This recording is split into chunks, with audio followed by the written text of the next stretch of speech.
In a recent editorial, the majority leader challenged us to a debate on fact and fiction. I'm sure we've all seen the back and forth editorials. Challenged us about the difference between details versus distortion. Let me focus on the facts. When Mr. Wood was first elected to the board in 1979, 30 years ago, the very year I was born, Oneida County had 253,466 people. Today we stand at an estimated 232,000 people. That's a loss of 21,466 people. Utica, the county's largest city, went from 75,632 to an estimated 58,000. That's a loss of 17,632, or over 23% of its population. Oneida County has an estimated 13% minority population. However, under Republican leadership, local boards, commissions, and leadership roles are drastically below this number. According to the U.S. Census Bureau's business statistics, minority-owned companies were so low in Oneida County, they were unable to report them, which means that it makes up less than 1%. Here's some more facts for Mr. Wood. Let's talk about poverty in Oneida County. An unbelievable 83% of families with children in Utica live below the poverty rate. The overall poverty rate for our largest city is almost 27%. That's nearly double the 14% state average. And what about the majority leader's home city of Rome? Over 91% of families with children live below the poverty rate in Rome. Overall, Oneida County has over 81% of its families with children living in poverty. Oneida County has an overall poverty rate of 15%. Nearly 50% of those living in poverty are minorities, despite the fact that they make up just 13% of the population. Now let's talk economics. It's no secret that the thousands... Point of order, Mr. Chairman. Are we going to have a point of order? Well, we have a point of order, Mr. Tanoury, but I can't prevent somebody from leaving the room. Okay. Very well. It's no secret that thousands and thousands of jobs have left the area since the majority leader was elected 30 years ago. Most notably, Griffiths Air Base in his home city. Despite approving millions in taxpayer dollars to attempt to fix the economy, we have the following results. The per capita income for the county is an embarrassing $18,516. The city of Utica's per capita income is a dismal $15,248. And Rome's is just $18,604. Let me explain why this is so important and why it shows we need term limits. As a hypothetical, let's speak hypothetically here. Let's say a legislator who took office in 1980 and then they take a position, and just hypothetically, they took a position as DPW commissioner in 2010. Say they served just 3 years as commissioner, with an average, what the salary is now, about $100,000. According to the state formula, although they were 30 years as a part-time legislator at just $8,368, they will retire with a pension of $66,000. That's the state formula of 2% times 33 years, 66% times $100,000, the highest 3 years, equals $66,000.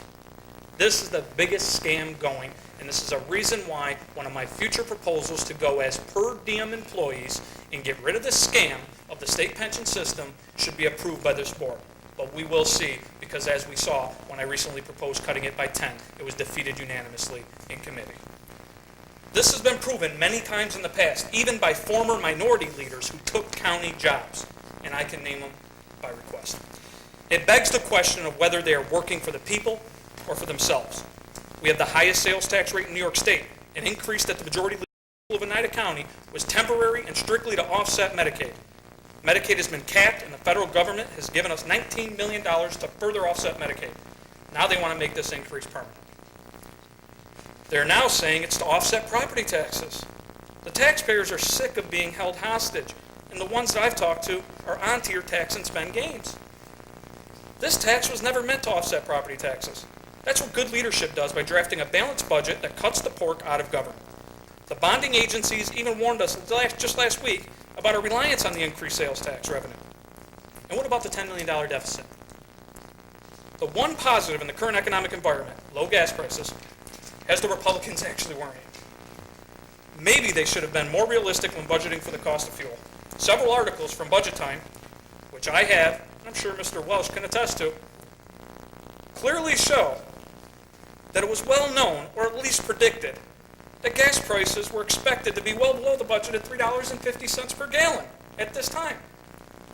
Talk about distortions. Oneida County has the 24th highest property taxes as a percentage of home value, according to a national study by the Tax Foundation. And we have never considered another form of taxation that takes into account the struggling homeowner and senior citizens. This is despite Oneida County having a significantly lower median income level than other counties across the nation. And now, let's talk about the culture of nepotism and cronyism created in Oneida County by the current leadership. After all, this is what it all boils down to. Taxpayers are being asked, despite the increasingly tough economic times, to continue to pay for the luxuries of this culture's lifestyle. As they say, a leopard can't change its spots. Anyone that studies the government payroll and politically appointed jobs will quickly notice that you can't bump into anyone here without it being a cousin, brother, or some other family member or friend of a politician. Government and quasi-government jobs have long surpassed the private sector in Oneida County, and the majority has run government as if it's their own private playpen. The culture must end. The facts above dictate that it's not in the best interest of the residents of Oneida County. The worst part is that despite these astounding facts, the majority leader, after serving 30 years here, feels he is totally free of any responsibility for these actions. There's an old saying, weary is the head that wears the crown. Well, the Republicans have been wearing the crown for nearly a century. Now it's time you start taking responsibility for your actions or inaction. You can't reach out and try to take credit for every glimmer of possibility, no matter how slight it may be, and then brush aside all of the failures as if you are completely inculpable with the usual response of what's your solution?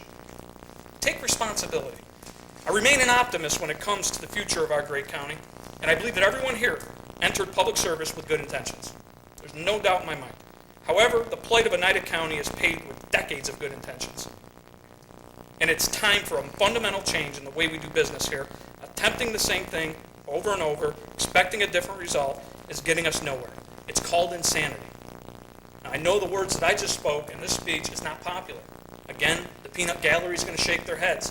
The internet forums will blow up with Tanoury's a troublemaker. But these are the things we need to talk about. We need to not worry about getting reelected every year and keeping our job and playing with that pension system so we can get another job. That's what's wrong with government. So we need to really take a look at this. Now, it's unfortunate. Now, anyone that says, well, why are you saying this here on the floor? Well, yesterday I walked in and had a conversation with, unfortunately, the chairman of the board's not here today. You're doing a fine job at it. But I had a conversation with him, and I told him I wanted to challenge him to a debate on the issues, not because I'm arrogant, not because because it's good for the residents to have a dialogue. I said I talked to WIBX, they'd be more than willing to do it, which is why in Ways and Means you heard I asked now the county executive to do so. He said, why me? Because I want the best of the best. I don't want no fly-by-night county legislator. I want the best of the best, and the chairman's been here 30 years, to please debate me on these issues. Anyone, not just me, but let's debate. Let's have a public dialogue. Not just rolling eyes here. There's some serious problems, and I hope we look to address them, but it's time to take responsibility. You got to accept the problem and recognize it before you can fix it. And I look forward to your response, Mr. Wood. Mr. Wood?